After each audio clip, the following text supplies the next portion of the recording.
Hello दोस्तों, आपका स्वागत है फिर से एक बार हमारे इस YouTube channel SS Sharma electronic में। आज के इस वीडियो में हम सिंगल कमरे की वायरिंग करने जा रहे हैं, जिससे कि आप वायरिंग करना सीख सकते हैं।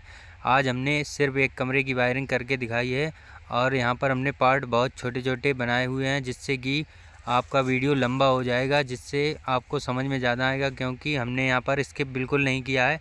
हर काम एक एक करके दिखाया हुआ है, तो यहाँ पर वीडियो लंबा होगा, लेकिन आप अगर पूरा वीडियो देखेंगे तो आपको बिल्कुल सही से समझ में आएगा और आप इसी वायरिंग को देखकर पूरी वायरिंग सीख सकते हैं। यहाँ पर देखिए हमारा काम चालू हो चुका है। जैसे कि हमने यहाँ पर बोर्ड की मार्किंग कर ली है और यहाँ पर 4 होल कर लिए हैं, जिससे हमारा बोर्ड लगाया जाएगा।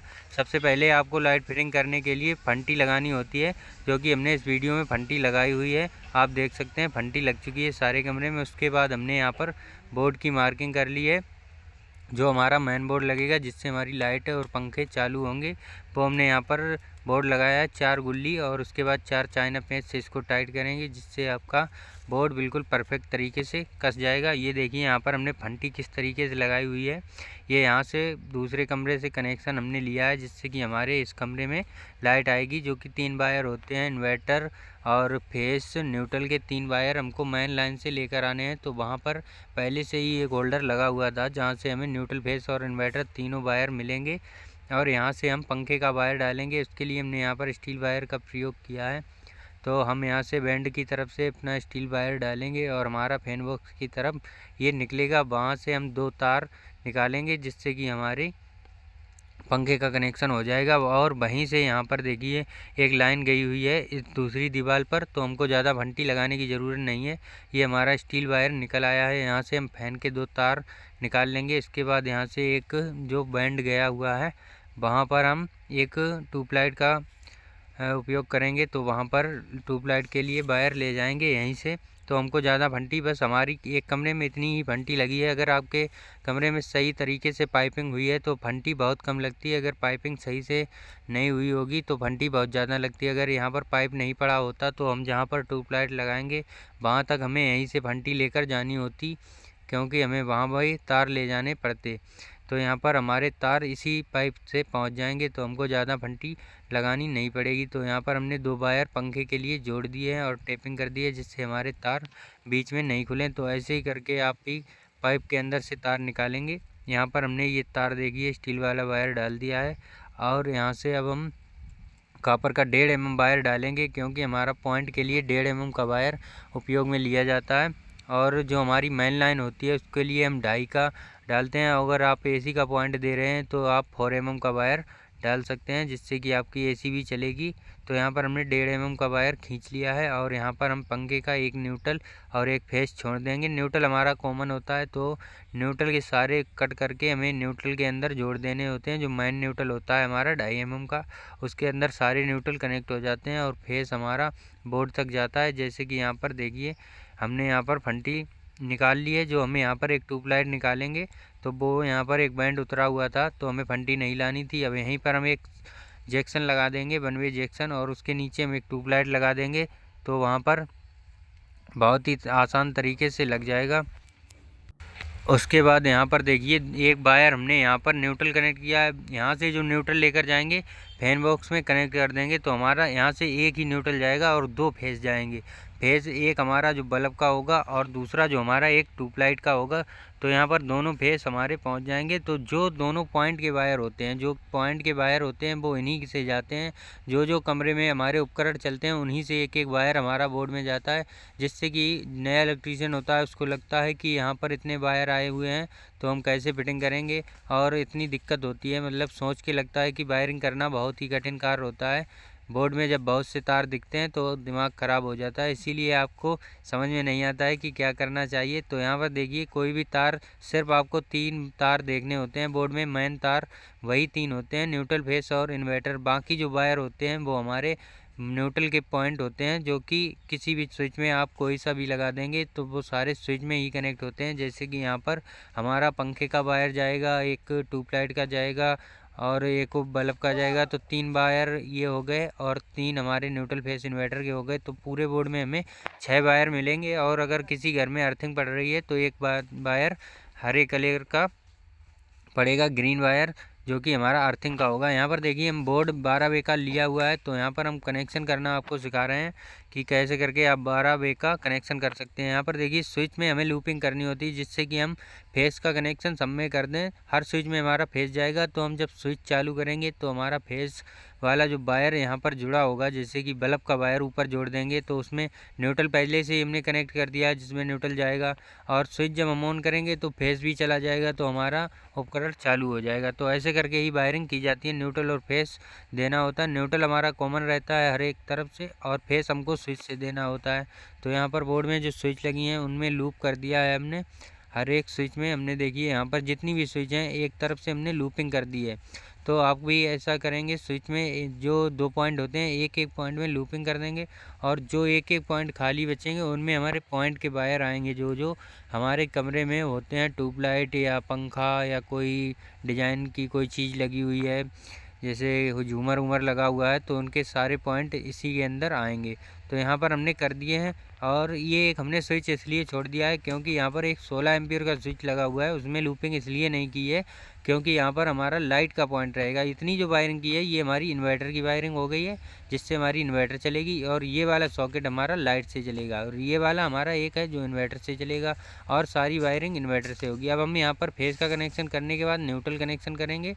तो न्यूट्रल कनेक्शन करने के लिए एन बना होता है हर एक सॉकेट में, आपको देखने को मिलेगा। एक तरफ P लिखा होगा, एक तरफ N लिखा होगा, या एक तरफ L लिखा होगा और एक तरफ N लिखा होगा। तो L और P का मतलब होता है फेस, और N का मतलब होता है न्यूट्रल, और बीच वाले पॉइंट में लिखा होता है E का मतलब होता है अर्थिंग। अर्थिंग आपको देखनी होगी, तो वो ज़्यादातर घरों में यूज नहीं होती है, पहले ज़्यादा यूज होती थी। अब बिना अर्थिंग के भी काम हो जाता है, तो अर्थिंग का वायर नहीं लगाते हैं यहाँ पर। तो देखिए यहाँ पर न्यूट्रल कनेक्ट हमने कर दिया है। यहाँ पर एन का पॉइंट जो था ये लाइट वाला है, इसमें हमने न्यूट्रल कनेक्ट कर दिया है।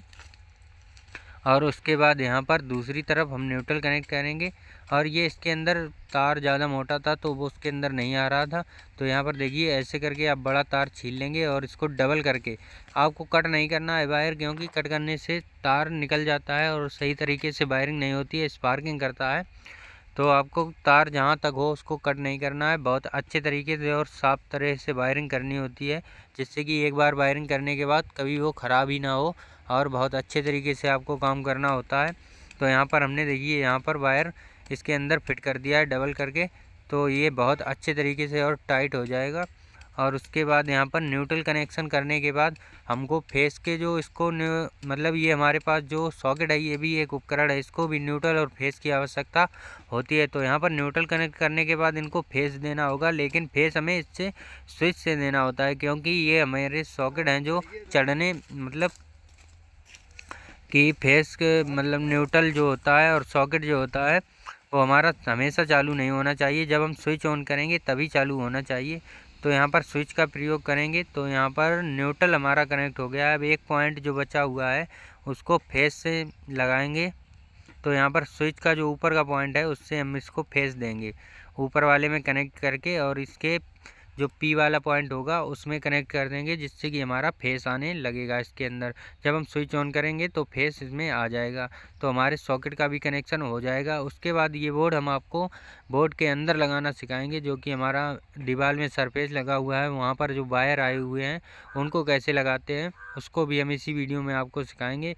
यहाँ पर देखिए हमने जो स्विच का कनेक्शन ऊपर से किया है, ये देखिए यहाँ पर हमने कर दिया है, जिससे कि हमारा न्यूट्रल और फेस दोनों का कनेक्शन सॉकेट में हो चुका है। क्योंकि सॉकेट में भी हम पंखा लगाते हैं या मोबाइल चार्जिंग का काम करते हैं, तो जो भी उपकरण हम इसके अंदर लगाते हैं तो उनको भी न्यूट्रल और फेस की आवश्यकता होती है। तो हमें सॉकेट में भी न्यूट्रल और फेस देना ही होगा, तभी हमारा न्यूट्रल मतलब सॉकेट काम करेगा। तो यहाँ पर ये हमारा देखिए रेगुलेटर लगा हुआ है, अब इसका रेगुलेटर का भी कनेक्शन कर देंगे, क्योंकि रेगुलेटर हमारा फेस से ही चलता है, इसमें फेस जाता है इनपुट और आउटपुट ये भी फेस करता है, मतलब कि इसको कम और ज़्यादा करने का काम रेगुलेटर का होता है। इसी से पंखा हमारा कम और ज़्यादा होता है। तो इसमें हमने फेस दे दिया है, और जो पंखे का वायर आएगा वो इसके हम दूसरे वाले वायर में कस देंगे, जिससे कि हमारा पंखा चलने लगेगा। जो भी हम काम करेंगे पंखे में वो कम और ज़्यादा इसी रेगुलेटर से होगा।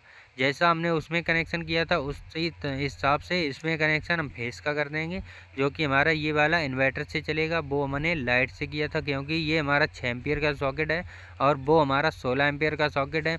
6 एम्पियर का सॉकेट हम वहाँ पर उपयोग करते हैं जहाँ पर हमें पंखा या मोबाइल चार्जिंग का काम करना होता है, मतलब हल्के लोड के लिए हमें 6 एम्पियर का सॉकेट यूज़ करना है। और जहाँ पर हमें गीजर या मिक्सी या हीटर, कोई हैवी लोड फ्रिज या कूलर चलाना है, तो वहाँ पर हम 16 एम्पियर का सॉकेट उपयोग करते हैं। तो यहाँ पर देखिए हमने वायर जो डाल लिए हैं, न्यूट्रल, फेस और इन्वर्टर, 3 वायर हमने जो बताए थे। यहाँ पर हमने अलग कलर का नहीं डाला है क्योंकि थोड़ा कमरा था, तो हमने यहाँ पर एक ही वायर ले लिया है। न्यूट्रल बनाने के लिए हमने एक वायर में टेपिंग कर ली है, जिससे हमें पता चलता रहे कि हमारा कौन सा न्यूट्रल है। जिसमें हमने टेप मारा हुआ है वो हमारा न्यूट्रल है, दूसरा हमारा फेस है रेड कलर का, और एक हमारा सफ़ेद वायर जो आया हुआ है वो हमारा इन्वर्टर का वायर है। तो ये 3 जो आए हुए हैं ये हमारे मेन लाइन के वायर हैं, और जो हमारे 3 और कलर के आए हुए हैं जो वाइट, वो हमारे यहाँ पर पॉइंट के वायर हैं। तो जो हम ऊपर का स्विच ऑन कर, पहले हमें 3 वायर कसने होते हैं, तो हम सबसे पहले इन्वर्टर का वायर कसेंगे इसके अंदर, जिससे कि हमारी फेस की सप्लाई स्विच में चली जाएगी। और इसमें जब हम टच करेंगे तो पता चल जाएगा कि हमारा कौन सा पॉइंट कहाँ का है, क्योंकि वो जलेगा तो हम उसी हिसाब से जला कर एक एक चेक करके लगाते जाएंगे। यहाँ पर हमने इन्वर्टर का कनेक्शन कर दिया है, और इसको करने के बाद हम न्यूट्रल लगाएंगे और फेस लगाएंगे। न्यूट्रल, फेस और इन्वर्टर 3 वायर आपको बोर्ड में सबसे पहले लगा लेने हैं।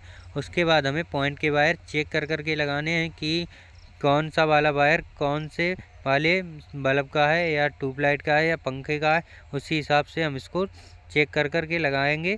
तो आपको कोई भी दिक्कत नहीं होगी, आपको पता चलता रहेगा कि कौन सा वायर कहाँ का है। तो यहाँ पर हमने इन्वर्टर कसने के बाद न्यूट्रल वाला कनेक्शन कर दिया है, और उसके बाद हम फेस का कनेक्शन कर देंगे। ये देखिए जो न्यूट्रल का वायर हमने सब में कनेक्ट किया था, मतलब सॉकेट में जहाँ एन लिखा था वहीं पर हमें इसको न्यूट्रल को कनेक्ट कर देना है, जिससे कि हमारी बोर्ड में सप्लाई न्यूट्रल वाली आ जाए। और उसके बाद जो हमने फेस का कनेक्शन किया है, फेस हमारा 2 जगह लगेगा। एक तो हमारी जो स्विच छुटी थी जो हम 16 एम्पियर की, उसमें लगेगा, और इंडिकेटर को भी न्यूट्रल और फेस की आवश्यकता होती है, तो एक वायर वहीं से लूप करके हम इंडिकेटर को भी देंगे, जिससे हमारा इंडिकेटर भी चालू हो जाएगा। और उसके बाद यहाँ पर देखिए हमने सारी वायरिंग कर ली है बोर्ड की, और जो अब स्विच बचे हुए हैं उनमें हमारे जो पॉइंट के वायर आए हुए हैं वो लगाएंगे। एक एक करके पहले चेक करेंगे। ये देखिए यहाँ पर न्यूट्रल, फेस और इन्वर्टर तीनों लग गए हैं। अब यहाँ पर ये देखिए हमारा जो फेस का वायर है स्विच में लगा हुआ है, वो हमें इंडिकेटर में भी देना है। तो यहाँ पर हम छील लेंगे और इंडिकेटर में इसको लगा देंगे, जिससे हमारा जब लाइट आएगी तो इंडिकेटर जलेगा, लाइट जाने के बाद इंडिकेटर नहीं जलेगा, इन्वर्टर की लाइन चालू हो जाएगी। तो यहाँ पर इंडिकेटर में हमने वायरिंग कर दी है, और उसके बाद यहाँ पर हम लाइन चालू करेंगे, जो कि अभी हमने इसके तीनों वायर नहीं जोड़े हुए हैं, जो कि हमारी मेन लाइन है। उनको जोड़ने के बाद इस बोर्ड में हमारी सप्लाई चालू हो जाएगी। फिर इसके बाद पॉइंट के वायर लगाकर चेक करेंगे कि हमारी वायरिंग बिल्कुल सही है या नहीं है। बिल्कुल चेक कर के एक एक वायर हम लगाते जाएंगे, और इसमें चेक कर के लगाएंगे, और वायरिंग हमारी कंप्लीट हो जाएगी। यदि आपको इलेक्ट्रॉनिक से कोई जुड़ी जानकारी चाहिए तो हमारे चैनल को सब्सक्राइब करें, और उस पर जाकर आप देख सकते हैं हर प्रकार का वीडियो आपको मिलेगा। जैसे कि एसी लगाना आप अगर नहीं जानते हैं तो उसको जाकर देख सकते हैं।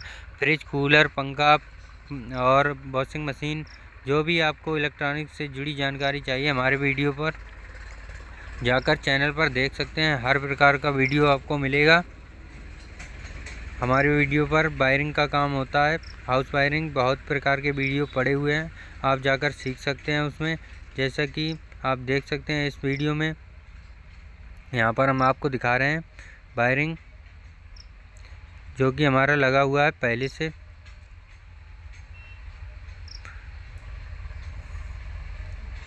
उसके बाद ये बोर्ड हमने लगाया हुआ है। इसके बाद अब जो हमारे कनेक्शन होने थे 3 वायर के, वो हमने कर दिए हैं। यहाँ पर इंडिकेटर देखिए ग्लो करने लगा है, इंडिकेटर जलने लगा है। अब उसके बाद यहाँ पर न्यूट्रल, फेस और इन्वर्टर तीनों वायर आ चुके हैं लाइन। हमने जो हमारे दूसरे कमरे में वायरिंग थी पहले से ही, उसी से हमने तीनों वायर का कनेक्शन कर लिया है। न्यूट्रल और फेस और इन्वर्टर तीनों वायर जोड़ दिए हैं। अब इसमें जब हम लगाएंगे पॉइंट का वायर, देखिए इन्वर्टर वाली लाइन में, तो हमारी ट्यूबलाइट जलेगी जैसे कि अभी जल रही थी।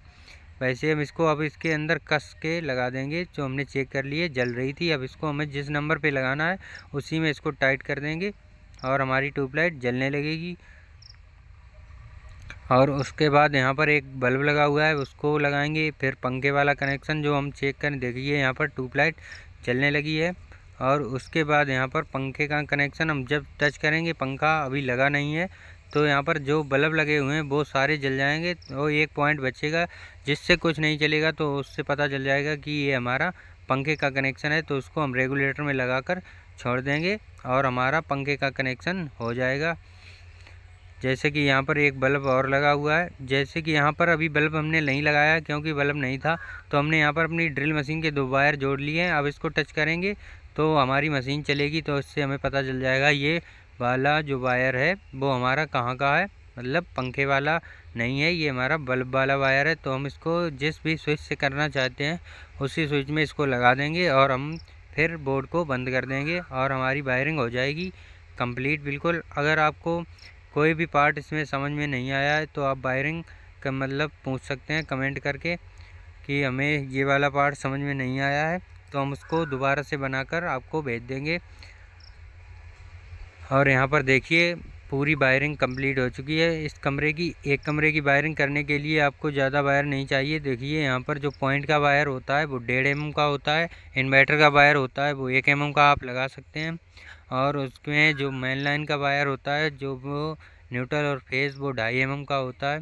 और एसी का वायर जो आप लगाना चाहते हैं, अगर एसी लग रही है तो 6 mm का वायर या 4 mm का वायर लगा सकते हैं। अगर आप सिंगल एसी एक चलाना चाहते हैं और आपके पास वायर नहीं है ज़्यादा, तो आप 2.5 mm का वायर, मतलब जो एमसीबी लगती है वहाँ से डायरेक्ट एसी तक डाल सकते हैं। उसके अंदर कोई कट नहीं करना है, तो आप 2.5 mm के वायर से भी एक एसी चला सकते हैं। नहीं तो आपको ज़्यादातर 4 mm का वायर ही डालना चाहिए, जिससे एसी बहुत अच्छे तरीके से चलेगी और कभी भी फॉल्ट नहीं होगा। तो आप अगर अच्छा काम करना चाहते हैं तो हम यही सलाह देंगे कि आप 4 mm का वायर ही उसमें उपयोग करें। वीडियो देखने के लिए धन्यवाद। चैनल को सब्सक्राइब और वीडियो को लाइक ज़रूर करें। धन्यवाद।